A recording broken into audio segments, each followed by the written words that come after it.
Friends, Dave Paulides, CanAm Missing Project. This is Huck, and Huck is asleep, kind of awake, but it's her TV show. And this is Missing 411 National Parks. We're on the back end of the Kickstarter, still trying to make our number. Go to Kickstarter.com, type in Missing 411 National Parks, and you'll see all of the options where you can contribute. It's going to be a big movie, folks. Big movie. Huck says, we want you there. And don't forget that we've also got the Caribbean trip coming up. Yes, the Caribbean trip. Yes, Dave will be there. And Mariah Mayor, Jeff Meldrum, and Ryan Dolombeski. It'll be a good trip. So, thank you for being here today, this morning, wherever you're at. And I've asked you before, send in your cases to me because I can't find them all. There's no way. So as long as it's loosely construed to be a missing 411 case, I will look at it. I look at all cases, and as you've seen lately, if a family's in need, I'm going to step up. And today, as of right now, this is a 411 case, and this family is in need. And the more I looked into this case you're going to hear today, the more, pissed off I got. Really. What else do I need to tell you before we get started? We have 775 videos on our channel. Every week I get at least 20 people, hey, have you heard about this case? Have you heard about that case? Why not watch our videos? Please. There's no time issue on these. This week I got somebody who sent me three recommendations on missing persons. I said I did them all. That gets frustrating when you have good content and people aren't watching. So please watch. Really, it helps us. Every minute you're watching one of our videos, it helps us. Really. And if you just put it on while you're doing your work or whatever, that helps. As long as it's rolling somewhere and somebody's listening, thumbs up. And your comments, I appreciate all the comments. You guys are good people. You really say nice things. Thank you. And I read every comment. So this case today, let's get it going. I got contacted by the daughter in this case. The man's name was Darrell Johnson, 67 years old. Went missing June 29th of 2024. Just a recent case. And he went missing at 12:30 in the morning. And he was at Conscious Lake State Park in New Mexico, about 31 miles northwest of Tucumcari. His nickname was Bubba. He was 6 foot, 160 pounds. He was last seen wearing a red shirt, blue jeans, and brown shoes. He lived in the greater Phoenix area, lived in the area his entire life. He was jack of all trades, could fix almost everything. And that's kind of what his career was all about, fixing things. Well, he was invited by a friend and their family because someone was having a birthday and 30 people were going. So he was invited to Conscious Lake, about a 500-mile drive, for a weekend birthday party. Now, he had never been to this lake, but he had his own campsite and he had his own tent. Now, this is a big lake, and I'll talk about that in a little bit. But where it's at is interesting to me. So here is Conscious Lake and Conscious Dam. Here is Las Vegas, New Mexico. Here's Santa Fe, New Mexico. I've spent a lot of time there, a lot of missing people there. This is kind of out in rolling hills. Got it?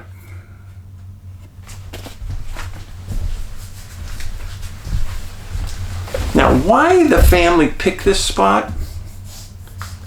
It's sat in the back of my head. Long ways to drive to get to that lake. Maybe it had some meaning to the person that was having the birthday. I hope that's it. Because I don't see driving that far to go do this at that place. That's one of the big questions I had from the very beginning. So June 28th, they arrive at the campground. Darrell sets up his tent. And this friend of his that invited him comes by at 11 o'clock to say goodnight. And she zipped up his tent, she said. And again, the same person who invited him says goodnight to him. Well, about an hour and a half later, the next day, June 29th, about 12:30 in the morning, Darrell gets up and walks over to the adjacent campsite. People he didn't know, and I'm not sure if it was with this party, but I'm guessing it was, and asks them if he can use their flashlight. Now, it was also never stated, are these people awake at 12:30? What were they doing awake at 12:30? But the long story short is that they gave him a flashlight. And he never said why he needed it. And he walked back towards his camp. Now, these people were later interviewed, and they said that Darrell acted intoxicated or on drugs. Ironically, Darrell never drank, never took drugs. Per the kids. So stop right there. In missing 411 cases, many, many times, just before these people disappear, they're sick, injured, they act different, just like Darrell. And this is one thing that really keyed me on what's going on here. First of all, was Darrell given something? I'm just saying, GHB, I don't know. Was he given a drink by somebody beforehand? I don't know. And then the question comes up, why did he ask for a flashlight? Now, being a man, at 12:30 in the morning, my thoughts are, he has to use the bathroom. And he couldn't navigate it because he just got there. He didn't know how to walk the path without a flashlight to the bathroom. I don't know. That was my guess. Well, the next morning, 9 a.m., the woman who invited him, her name was Roxana Garcia, per an article. And she went in towards his tent at 9 a.m. to check on him.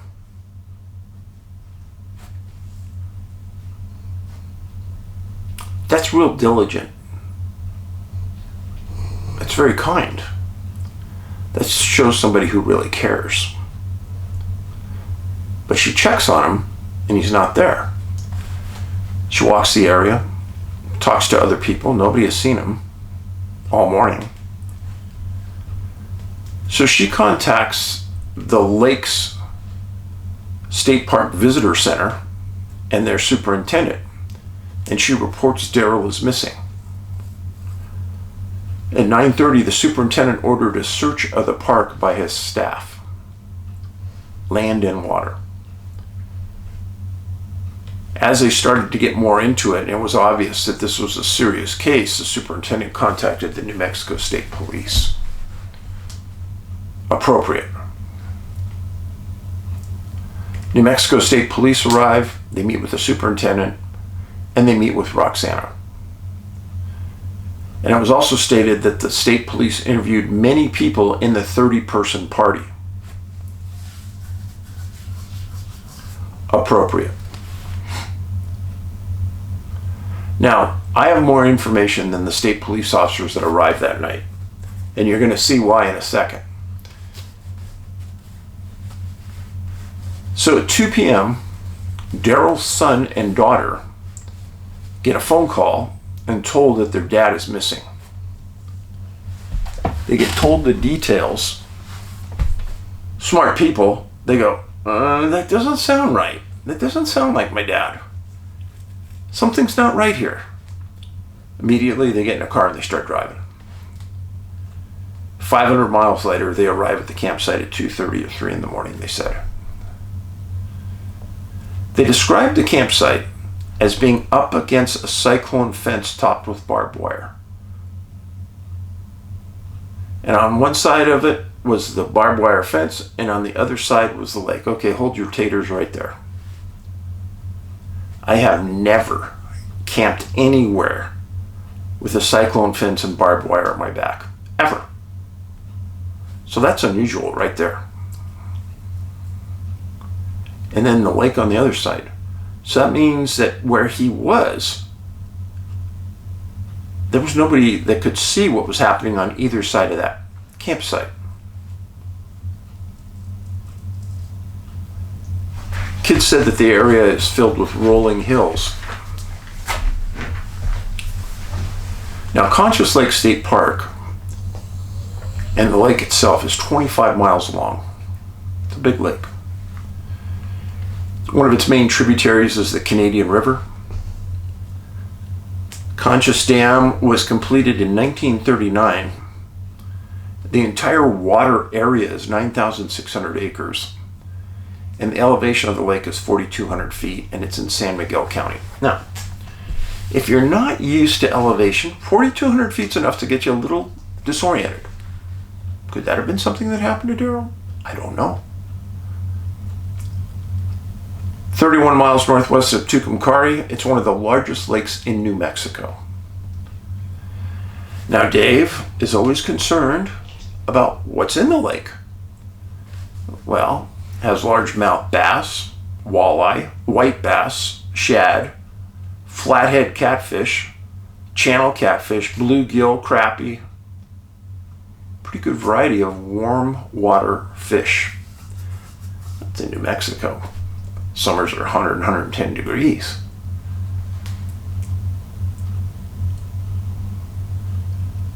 My question at this point is that did somebody pick that campsite for Darrell? Or did he pick it? And you go, well, Dave, that's an odd question. Yeah. I think the site's an odd site. Now, was the site picked because you could walk up in the middle of the night and no one would see you approaching the campsite? There's nothing in front but the lake, nothing in back but the fence. I don't know. And was this site more isolated compared to others in that area? That's what I'd want to know, and I couldn't tell by looking at it. I'm always thinking, like, was he set up? I don't know. So July 1st, this incident happened June 29th, 30 days in June, July 1st, 10 a.m., the search and rescue started. Okay, hold your taters. So June 29th, New Mexico State Police get there. They're working with the park rangers at Conscious Lake. Question, what happened to June 30th? I couldn't find anybody doing anything on June 30th. But it appears that June 30th was the day everybody went home in this party. So the New Mexico State Police came in with drones and droned the entire area multiple times. And then they brought in ground pounders and they walked the area. But you see, that was already done by the Conscious Lake Rangers. If there's a fence on one side of the campground, then you know that he didn't get on the other side of the fence if there's no access point. And with barbed wire, I guess there's not. So that's a pretty confined area. Now, they said that they searched by land, air, and ground. Land is ground, Dave. Wake up. And how thorough was the water search? But, you see, Darrell's been gone a long time. If his body was in that water, it would have come up by now. And nothing's come up. He hasn't been found. Now, if he's not in that area, which according to the search parameters, sounds like they did a good job.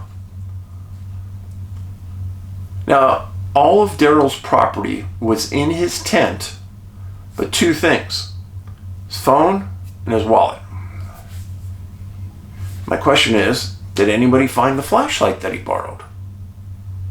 And why did he need it? Yeah, I think that's a reasonable question. Now, this is the wanted poster put out by the New Mexico State Police. Darrell, nice, easygoing man. Everybody liked him.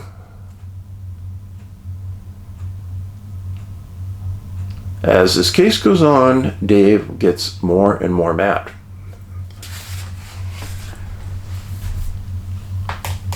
So, Darrell Jr. and his daughter stayed for almost 10 days. When the weekend ended, everybody in that 30-person party left. Now, I gotta tell you, I think that's odd. Everybody left? Nobody wanted to stay and help? I'm sorry, I find that odd. You know, I've reviewed thousands of cases. I don't think that maybe there's a small handful that I know of where people just left.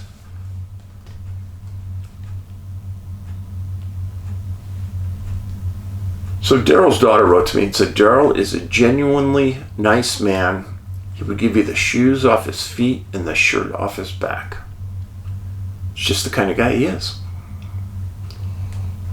He's the type of tradesman that can fix anything. And he had a dog that he loved that was named Muffin. And I don't believe the dog was on this trip. He had somebody watch the dog. The kids stated that the New Mexico State Police had been very quiet about this incident. And they also stated that the woman that invited him has gone quiet. Okay. I'm just going to say it. That's suspicious. That is suspicious. Darrell Jr. said he believed his dad is deceased. Now, after the search was over, the state police gave the kids a topographical map of their search. And I got to tell you, like I said, I think they did a good job. When you search, you carry a GPS device, and it goes to a transmitter, and it follows you wherever you search. And these lines are searchers where they walked and where they looked. Each one has some have different colors, like there's a blue, there's a red, purple, and black. And they're covering areas. So you see the word fence line right here.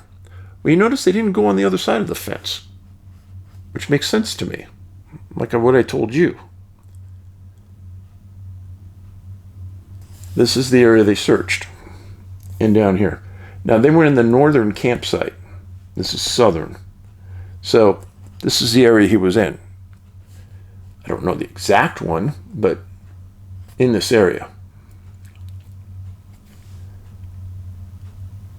It says that canine searched here, honor. So this must have been their search zone. Campsite. Barry, Tanner. Must be names of searchers. Okay, so now you got, this is the map they gave the kids, and this is a good one. And I'm okay with this search. Now, areas that you don't see them walking, they're probably just wide open areas with nothing but, 2-inch grass or something. easily discounted, and you move on. So they did drones, they did the lake, they did ground pounders. Nothing about canines up to that point, which is a little different. So like I said, the kids said that New Mexico State Police have been real quiet about this. Well, my hope is that they've got some kind of criminal investigation and they have a suspect. I'm hoping. But this happened in June of 2024. You know, a few months, we're coming up on a year and nothing. So on July 20th, this happened on June 29th, July 20th, New Mexico State Police contacted a search and rescue organization called Sandia. And they requested cadaver dogs come into the area. Smart. And they did. And they searched the whole area again. And they searched from the office, the front office visitor center, to the Boy Scout area, to Bell Point, to the Cove campground. No scent anywhere of a cadaver that would hit on a cadaver. The press interviewed the daughter, and she said, yeah, well, that's when he disappeared off the face of this earth. Those were her words, not mine.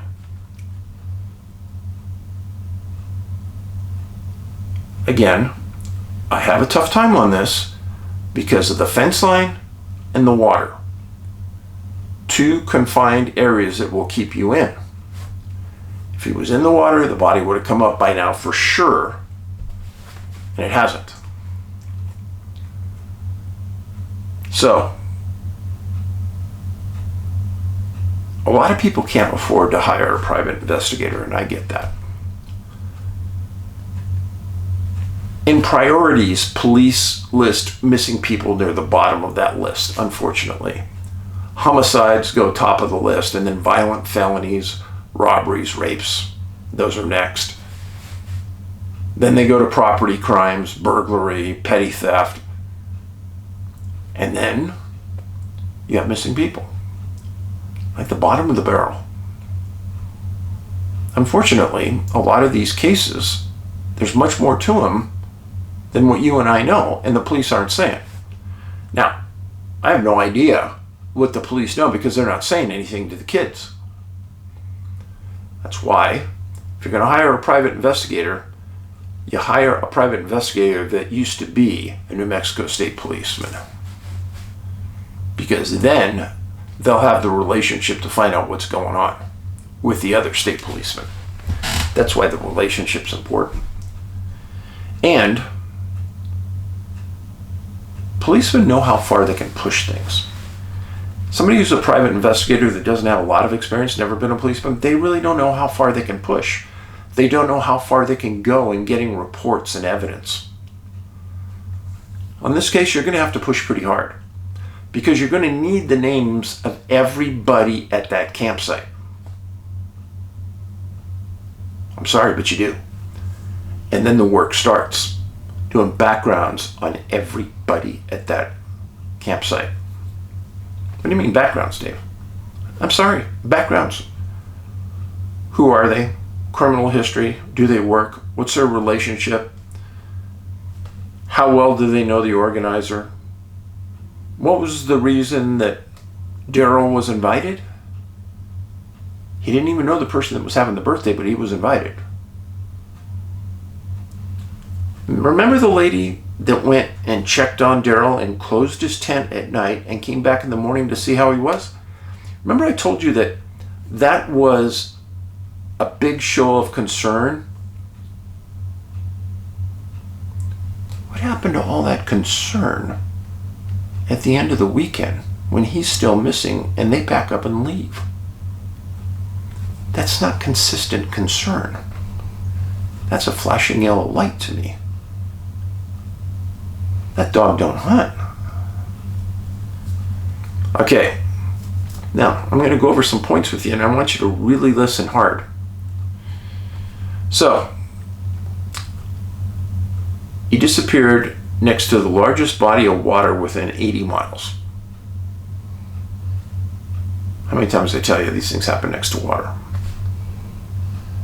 No scent trail found by canines or cadavers. What does that tell me?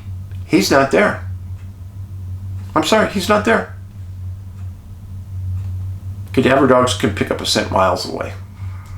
They didn't get anything. If I had a bell right now, I'd ring it. Darrell never drank or used drugs. Okay, why is that important?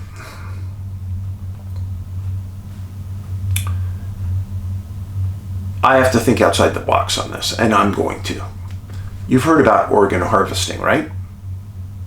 Yeah, people kidnapped, killed, taken for their organs.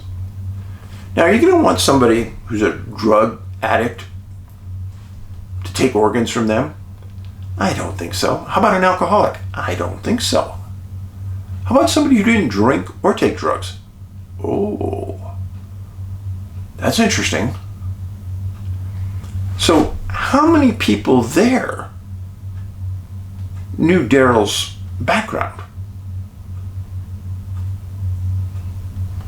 If you want to look outside the box, you better start looking that way.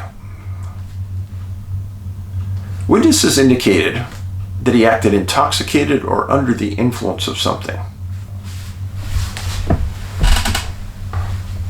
Was he given GHB earlier in the night? I would sure wonder about that. He asked for a flashlight, and they said he acted intoxicated or under the influence. Was he going to look to find somebody for help? Was he going to that lady, Roxana, to say, hey, I really don't feel good?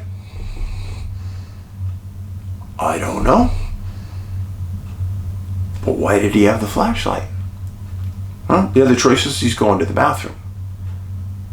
But if Darrell didn't drink or take drugs, then he knew something was hitting him hard.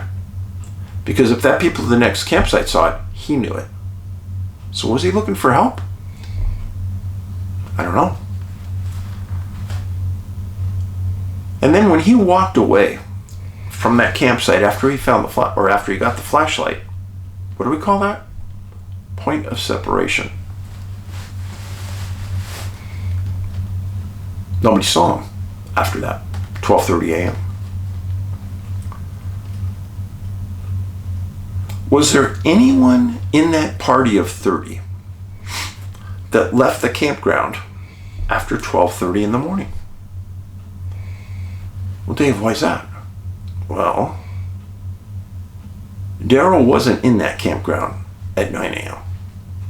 So sometime between 12:30 and 9 a.m., he got out of the campground some way, right? Okay, well, we know because we watched Missing 411, the UFO connection, one way. Another way is he went in the water, but that doesn't seem to make sense now. He didn't go over the fence because of the barbed wire. So that means that somebody had to have taken him out. I mean, physically driven him out. So, if there's innocent people that are part of this 30-person group, of course there probably are, somebody who's a good person must have seen somebody drive out in the middle of the night, because that would have been odd. And then my question comes in, this isn't a state park. Do they have cameras on the gates going in and out? Did they check the cameras? I don't know. There was never any mention of a camera. Now, the person who invited Darrell left abruptly when the weekend was over. And the kids said that they've had no communication with her and she's not responding to their calls. I'm asking you, is that abnormal? Whoa. Well, I think if you invite somebody on a trip, don't you have some level of obligation to them to make sure that they're going to be okay? I think that way. If I invited somebody.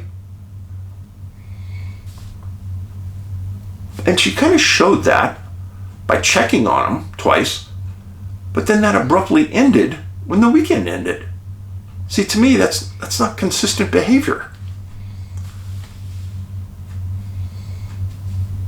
But what was the relationship like between Darrell and this woman? Was she interested in him? Were they just friends? How were they friends? How long did they know each other? Was Darrell known to wander at night? Did he have early dementia? But you know what? I don't even care about that. I say it because it comes to mind, but I don't even care about that because you know why? You still have to account for the body. So if he wandered, where's the body? I'd be interested to understand what the theory is that the New Mexico State Police have about what happened to Darrell. I'm serious. To completely discount the case and not work it for a year. What's your theory then on what happened? You think he walked away into oblivion and killed himself and is sitting in the hills somewhere? Come on. And if you don't think that, then that means that a crime occurred. If a crime occurred, then you need to be investigating, gentlemen and women of the New Mexico State Police. Well, they also ran his phone for information. Smart. And I'm going to show you something that really, really concerned me.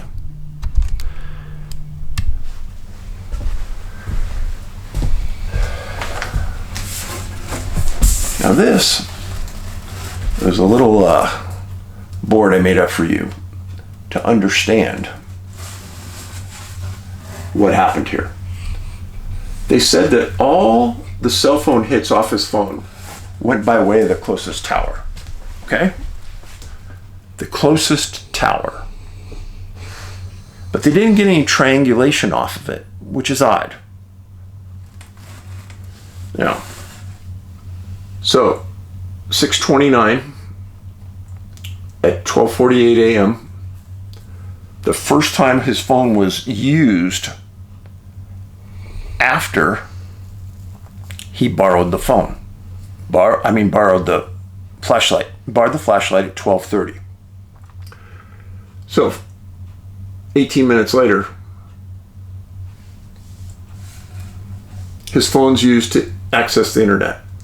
Now, before he borrowed the flashlight at 11:45, he accessed the internet.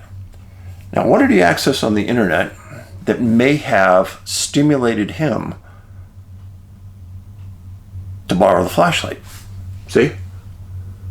Did this trigger the flashlight borrowing?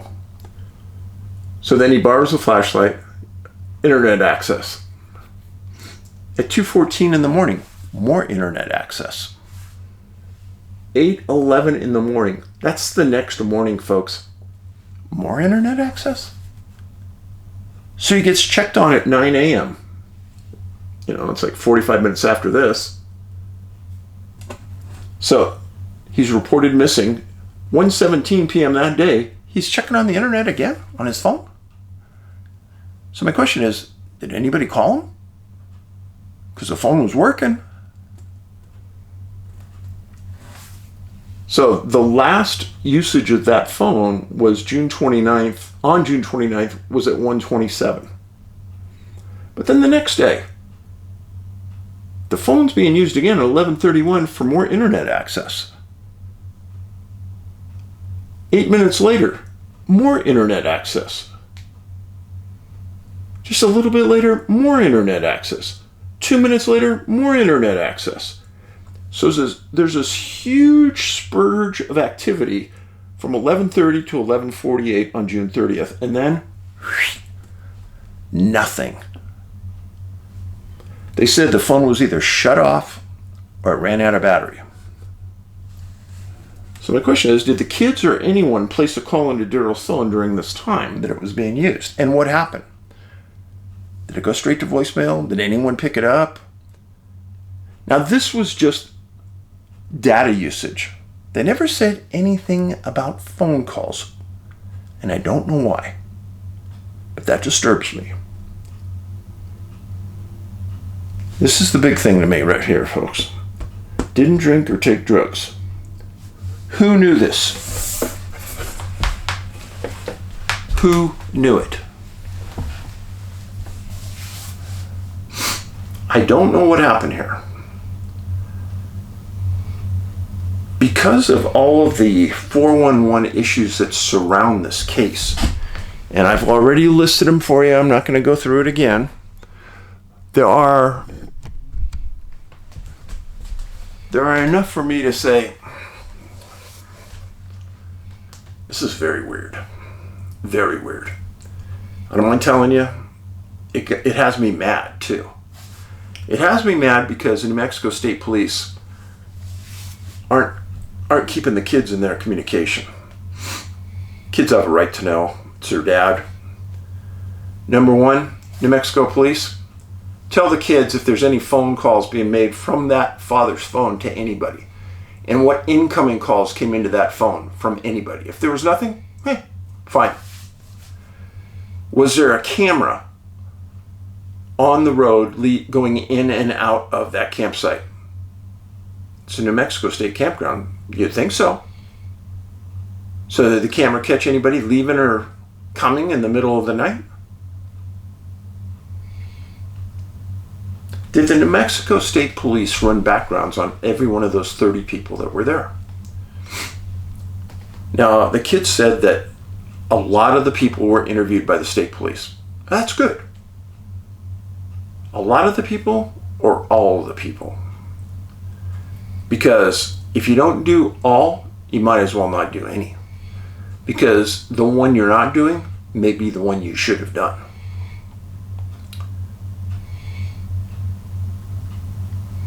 My last recommendation. Like I said earlier, I know that private investigators are expensive.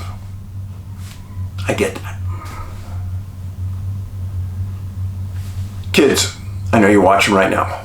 You're watching. If you can't afford to hire a private investigator, go to a website called GoFundMe or go to Kickstarter and raise $5,000 and hire a private investigator. You need to do that. You need to push the envelope on this case because somebody needs to wake up and start following the leads I just laid out for you.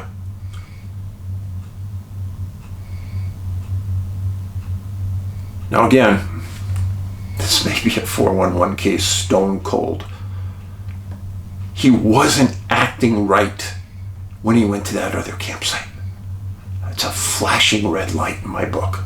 Something happened. I appreciate you being here. Please share this on your social media. If you're from New Mexico, if you know a New Mexico State policeman, send him this video. Maybe he'll kick somebody in the butt over at headquarters and get them working on the case. But damn, Darrell doesn't deserve this, and the kids don't deserve this. In the meantime, it's the kindness revolution. Kindness is all around you. Sometimes you just have to look. And if you can't find it, exude kindness yourself.